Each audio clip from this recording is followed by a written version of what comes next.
அந்த தென்றல் பெண்ணும் சொன்னாளம்மா உந்தன் சேதியே. அவள் சொன்ன பின்பு மின்னல் போல வந்தேன் தேடியே.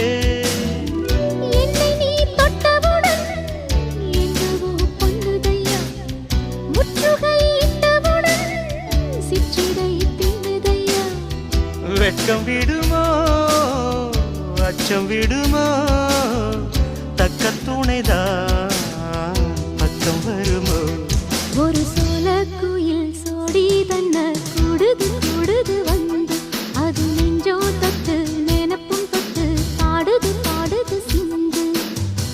கிட்ட வருமோ ஒட்ட வருமோ.